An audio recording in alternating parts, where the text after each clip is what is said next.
Right then, it's a crisp November day, and your gardening instincts are telling you to mulch. Protect the soil, tidy up, and call it a year. But before you reach for that wheelbarrow, stop. Put down the spade. We need to talk about why mulching now might do more harm than good. You've probably heard that autumn mulching is the responsible thing to do. Suppress weeds, protect soil, tidy the garden. But mulching too early in November can actually undo your hard work. It's a classic case of killing with kindness. The garden isn't ready to sleep yet. There's a world of activity happening beneath your feet. By piling on mulch now, you risk smothering that vital activity, trapping moisture and stalling nature's processes. Think of it like tucking a child into bed before they've had dinner. Let's resist that tidy-minded impulse for just a little longer. The mulch will have its moment, but November isn't it. Instead, I'll show you a better way, one that works with your garden's natural rhythms. This method protects and improves your soil over winter, costs next to nothing, and requires less work. Are you with me? Good. Let's dig into why waiting is the best thing you can do for your garden. Trust me, your spring garden will thank you. So, why is early mulching risky? The main culprit, water. November soil is often saturated from autumn rains, not yet frozen. Add a thick mulch now, and you trap that moisture, creating a soggy, airless layer. This suffocates beneficial soil life. Earthworms, bacteria, fungi, all need oxygen. Instead, you encourage harmful microbes and risk compacted, sour, lifeless soil. Mulch also blocks natural decomposition, stopping worms from pulling down leaves and breaking the fertility cycle. And by insulating too soon, you prevent the freeze-thaw cycles that improve soil structure. The result? Dense, claggy soil that's hard to work in spring. That well-intentioned mulch can leave you with waterlogged, airless, and poor soil. Timing is everything. Bare November soil isn't lifeless, it's buzzing with activity. Earthworms are tunneling, aerating, and dragging organic matter underground, feeding bacteria and fungi. This is nature's composting system, building topsoil and storing nutrients for spring. Fungal networks, or mycorrhizae, are also thriving, helping roots absorb water and nutrients. Keeping soil uncovered lets these vital processes continue. By holding off on mulch, you support this living ecosystem. Trust nature's rhythm. Let the soil party on. So, what should you do instead of mulching? Don't leave soil bare. Protect it with a living blanket. Cover crops or green manures.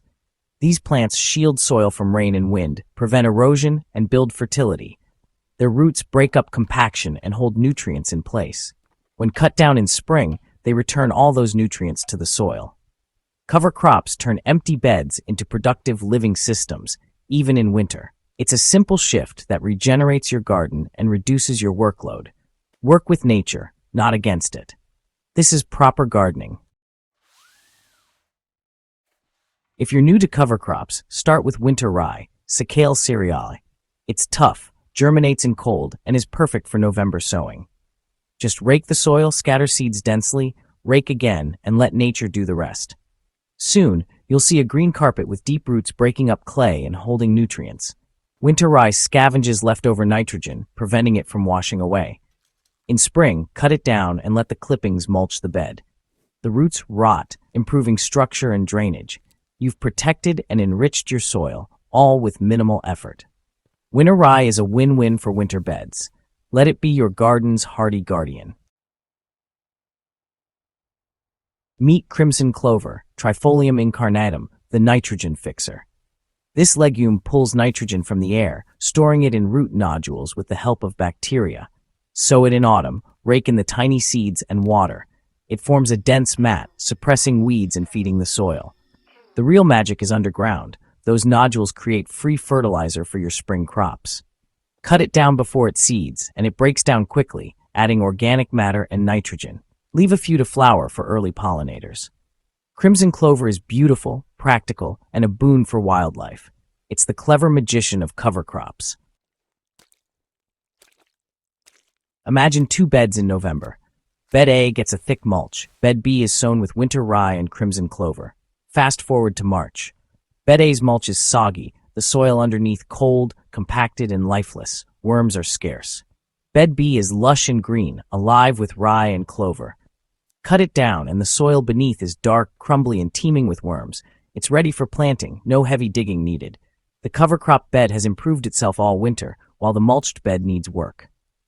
This isn't theory. I've seen it in my own garden. The difference is dramatic. One bed is primed for spring, the other is a challenge. The evidence is in the soil. Cover crops build life. Premature mulch stalls it. Choose the living system. Your garden will show you the results. This is more than a technique. It's a new way to see your garden. Soil isn't just dirt. It's a living ecosystem. Our job is to nurture that life, not smother it. Cover crops keep soil covered and thriving, just like in nature. They build structure, suppress disease, and feed earthworms.